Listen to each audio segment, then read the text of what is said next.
Hi, this is Biega from Microsoft Research Montreal and the Max Planck Institute for Security and Privacy, where I'm an incoming faculty.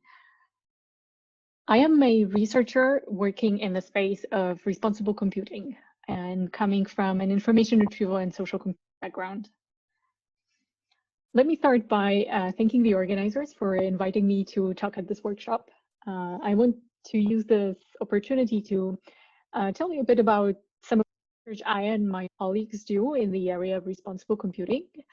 And given the theme of this workshop, what I think are some takeaways for computer vision.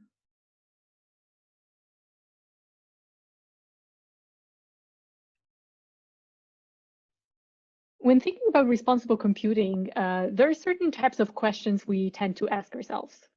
So in this talk, I am going to advocate for thinking about 3 questions specifically when you do research and develop computer vision models.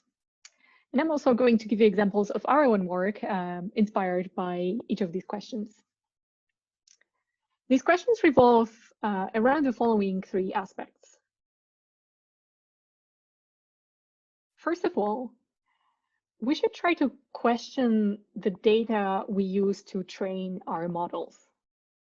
Second, we should question the and consider the downstream tasks and applications in which our models are going to be used.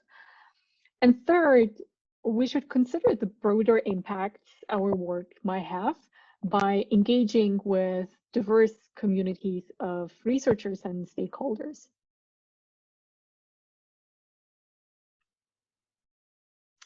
Okay, let's start with work that revolves around questioning data, and more specifically, questioning the collection of personal user data. And this is based on our research CIGIR paper, which has been a collaboration with my colleagues at Microsoft Research, Peter Podash, Hal Daumet III, and Fernando Diaz, as well as Michelle Fink, who is a legal scholar at the MPI for Innovation and Competition.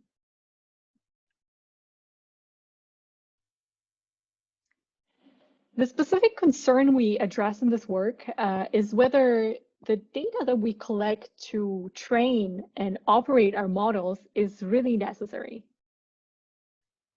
Is the utility that this data brings worth all the extra risks that extensive personal data collection creates? Already in 2008, Krause and Horvitz demonstrated that data collection in the context of personalized search exhibits a diminishing returns property. That is, the more user features we collect, the less extra utility we gain with each feature, as measured globally across users.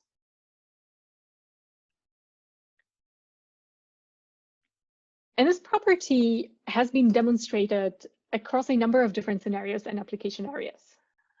In computer vision, for instance, Sun et al. Demonstrated the exact same property for the task of object detection in their paper from 2017. And this is just one example task, but questions like this and this specific question becomes even more important when the images you use come from people's personal collections.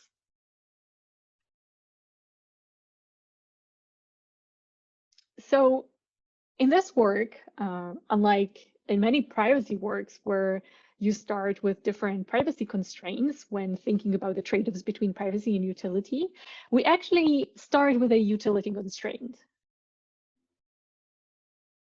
What we ask is this: for a given model, how much data and which data specifically do I need to achieve a certain quality of the results?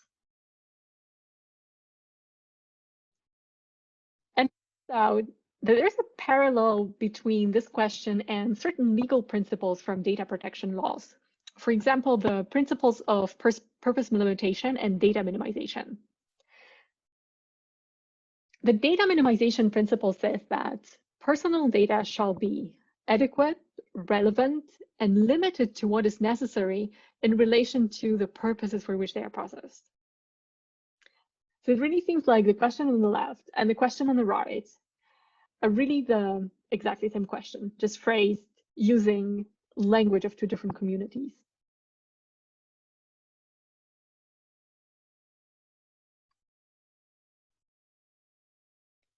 And so the parallel between the ways different communities phrase the same principle is at the core of our work here. Specifically, this parallel brings up points we focus on. First, we need to understand what the purpose of personal data collection is in different types of models. Second, what does it mean to limit data in relation to that purpose? And third, when we try to minimize data according to those interpretations, what are the trade-off consequences? And specifically, if we want to design an intervention that actually helps and not harms, what are the questions and what are the dimensions we should analyze and understand?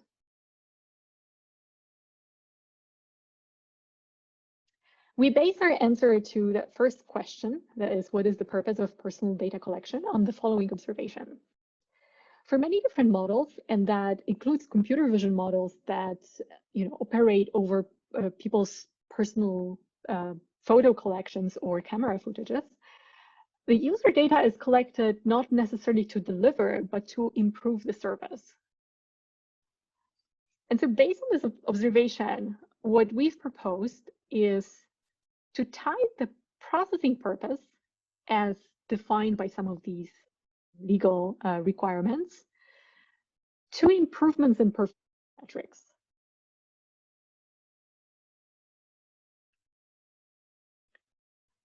Attempting to answer the second question, that is, what does it mean to limit data in relation to purpose that is tied to model performance? We propose two interpretations, and other interpretations are possible. So the first interpretation we propose, which we call global data minimization, suggests minimizing data of each user such that we limit the loss in the model performance averaged over all users. The second interpretation, which we call per user data minimization, suggests minimizing the data of each user such that we limit the loss in the model performance also for each user.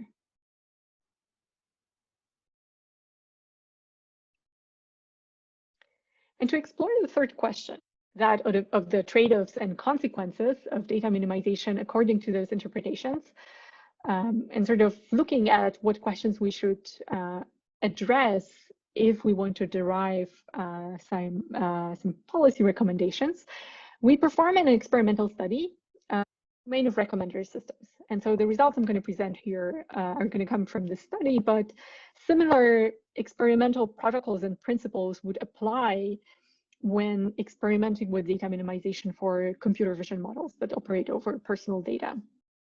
And here specifically, I'll be presenting the results we obtained for the movie lens 20 million dataset.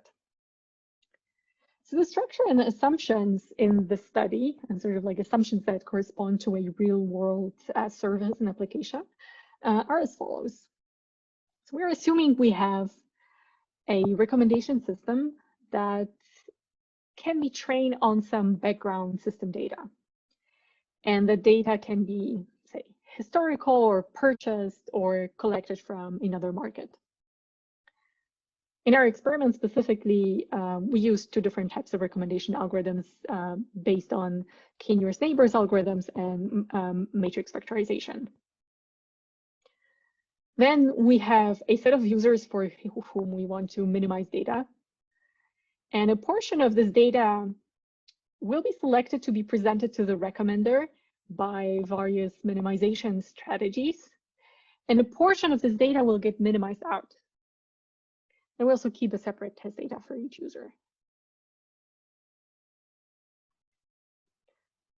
So what are some of our first findings? What I'm plotting here are sorted RMSE error values. So RMSE is one of the standard metrics in recommender system evaluation. And these error values are plotted for the population of minimizing users. And we are using a KNN user-user recommender system. Here specifically as a minimization strategy, we're selecting n random items from these observational pools for each user. And different colors in this plot correspond to different minimization intensities. So how many items were actually selected from these pools. The black line in this plot shows the recommendation performance if we don't minimize at all. And the pink and brown lines show the performance of one item oracles.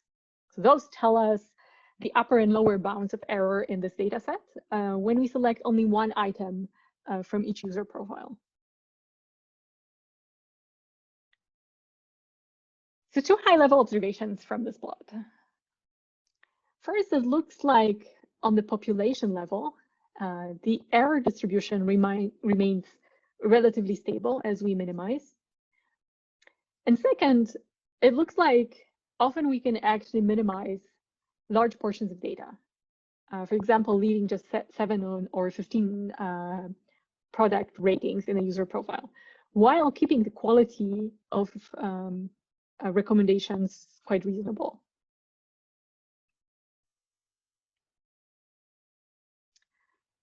So now, can we actually already use these results to say inform recommendations to practitioners or certain policies?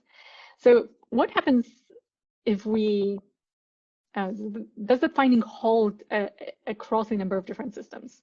So what we have to do, the question we should be asking ourselves here is, what happens if we actually replace this one specific recommendation algorithm by another recommendation algorithm? It turns out that we replace a KNN user recommendation system with a matrix factorization-based recommender system. A system becomes more robust to minimization. And let's dig a bit deeper to understand why. For the KNN recommendations, item predictions are computed as weighted sums of ratings from the set of user neighbors. So when we're minimizing user data, the value of pretty much every factor here may change. So the set of neighbors may change, the values of item ratings in the neighborhood may change, and the similarity between the minimizing user and the user's neighbors may change as well. Now for the SVD recommendations, the values are more stable. And there are two reasons for this.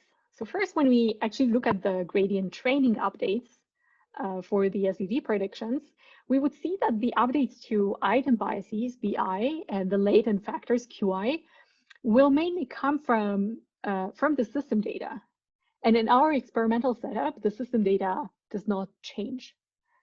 So generally, there's much more stability because of this.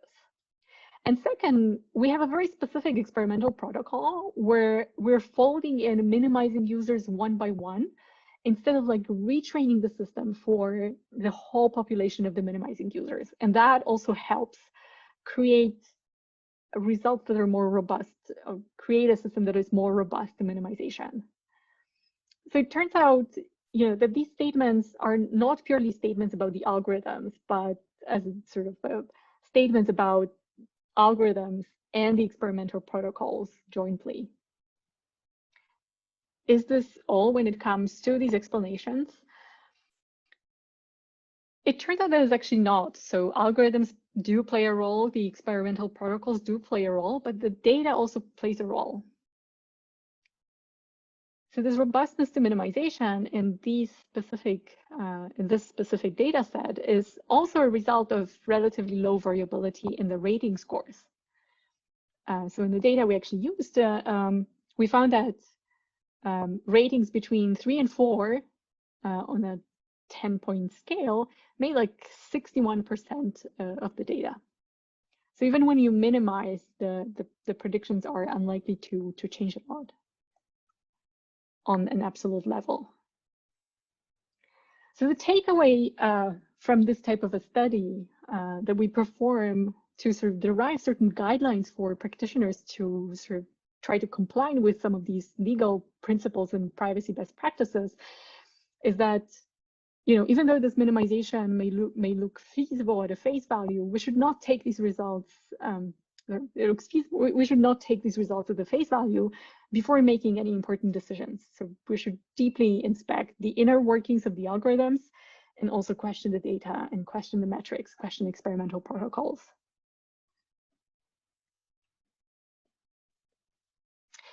Let's also briefly talk about our insights into per user data minimization. So what I'm plotting here on the right is exactly the same data as the data I'm plotting on the left with random minimization for KNN recommendations. But now the data points are sorted only by the error value of the full data prediction. So this is the black line.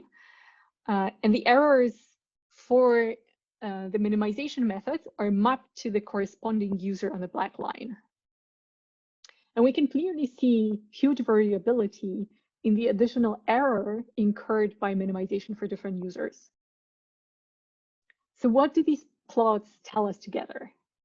It seems like minimization is feasible globally and the error distribution remains stable on a population level, but this hides disparate impact to individual users.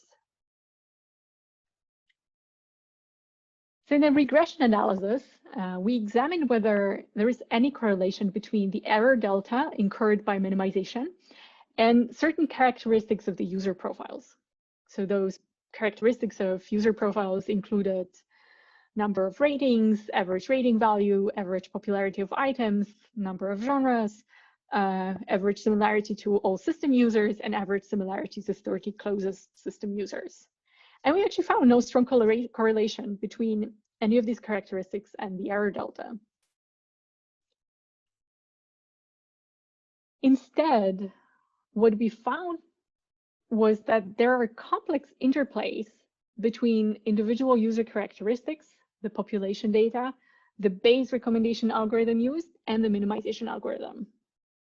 For instance, we found that for SVD recommendations, if we minimize the data by selecting items with the highest ratings from a user profile, the incurred error will be higher for users who generally give lower ratings, while if we select the ratings with the lowest value, the error will be higher for users who generally give higher ratings.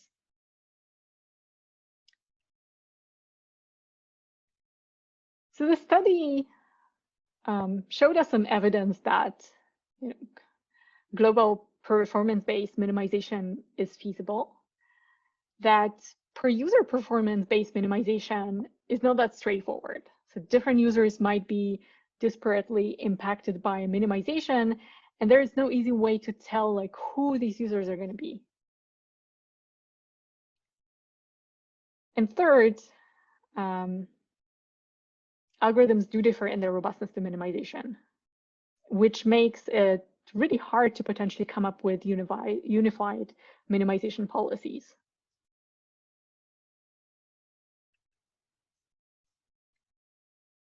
And beyond the findings and the takeaways from the study, there are still some questions that we are asking ourselves. And in general, we should be asking when trying to operationalize different legal principles.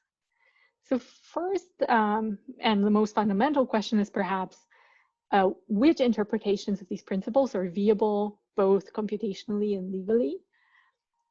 Second, what do these interpretations entail, and how do specific algorithms and data sets influence the feasibility of these interpretations?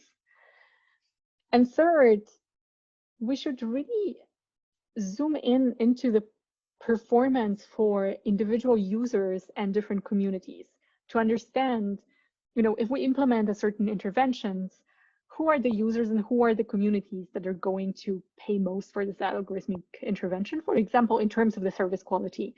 And specifically, how do we prevent marginalizing communities that might already be marginalized or underserved by a given model or a given system?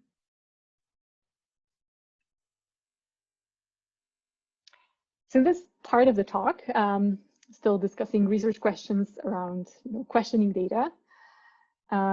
I want to point you to some work that applies interesting methodologies to question practices around image labeling when creating training data for computer vision models specifically. One such example is the Excavating AI project, which examines the ImageNet's person categories, so providing a critical, historical, and artistic angles. So on the web page, which I'm linking here, you can also play with their ImageNet roulette experiment, which allows you to see how you'd be categorized by computer vision models based on your photo. This is a great experiment because when you actually see what labels the model assigns to you, it sort of gives you a tangible sense of what these models that we're creating are actually learning. Another example that I want to point you to is this recent paper by Micheli et al., which uses social science methods to study image labeling practices in industrial setups as a form of meaning making from data, and examines also how power structures within an organization influence these labeling practices and outcomes. So take a look at these if you're interested. And that sums up the part of the talk about the data. And I want to talk a bit about considering the outputs and downstream tasks and applications of our models. In a computer vision context specifically, I think it's important to consider those issues because, when working on people's photos and camera footages, the algorithms often attempt to infer many sensitive properties. These properties might include, for example, objects we have in our homes. They may try to infer our social networks, so the people who appear with us on these photos or footages. They may try to attempt to infer our emotions. They infer the locations at which we spend our time.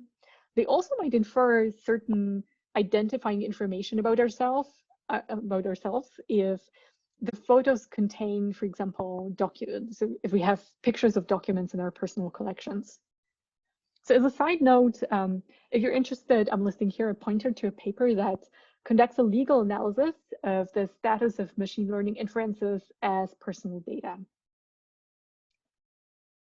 But what I want to focus on is how such inferred information might be used in downstream applications.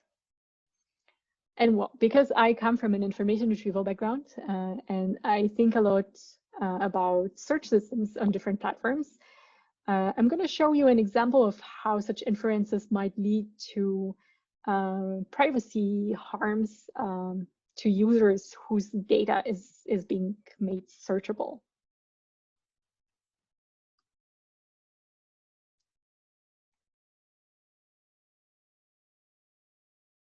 So we enable a search functionality over various properties inferred from people's photos or camera footages. And crucially, make this data searchable by a broader community. So not only ourselves. We are creating certain privacy risks for people who are subjects of such inferences. Why is that? Well, that is because if another person issues a query to a search engine like this, that query is going to determine a context in which the subject's photo is found. And that context can be something sensitive. So those keyword queries can include, for example, toxic language or words related to different sensitive topics. So if a user data, for example, a photo, is surfaced as a response to such a sensitive query, the user is found or exposed to a searcher in a very sensitive context. In some of our prior work, we argued that subjects, that is the data owners, should know which queries can expose their data in their profiles and the search results for the sake of transparency and for the sake of privacy awareness. So we call that problem search exposure. And it turns out on a technical level that this problem boils down to reversing search models. If you're interested, I'm linking the paper here, and in this talk, I'm going to stay at this level and not go into the detail of what actually reversing these models mean.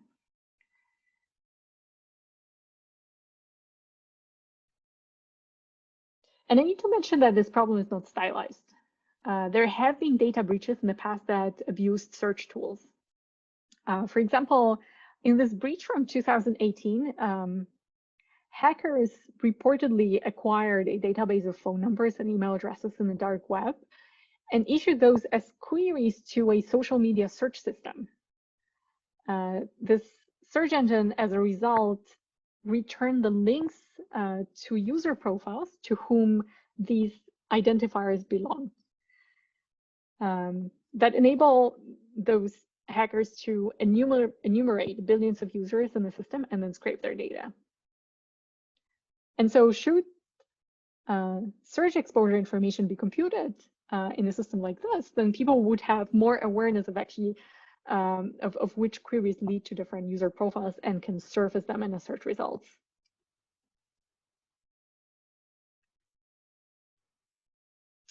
And that brings me to the last short section of my talk, in which I want to tell you how we approach thinking about the broader impacts of our research by engaging with diverse communities of researchers and other stakeholders. When we computer scientists think about responsible computing, we think about designing different fixes. So these could be interventions in data, models, outputs, and so on and so forth. But in some cases, it might actually be worth taking a step back and thinking whether certain features, functionalities, or research projects should be used or done in the first place. And this is an issue that has been greatly tackled by civil society activists, but it's also very relevant to computer science education, to industrial practice, and to research. So at a FATSTAR conference, which now has been renamed to FACT, earlier this year, and this is an interdisciplinary conference that is a flagship conference of the community of people working on fairness, accountability, and transparency in computational systems. We organized a session whose goal was to engage diverse voices in a discussion on how to reason about these problems. Like, when should we design interventions, and when should we decide actually, not to design certain functionalities in the first place?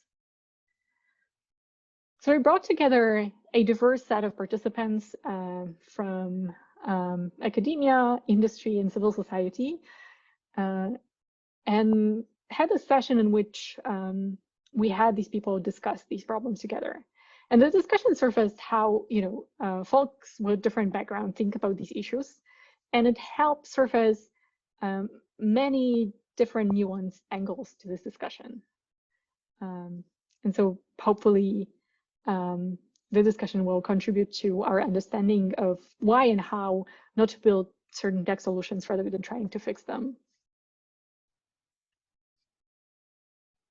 So to sum up my talk, I discussed some of the questions we should be asking ourselves when building responsible computer vision solutions.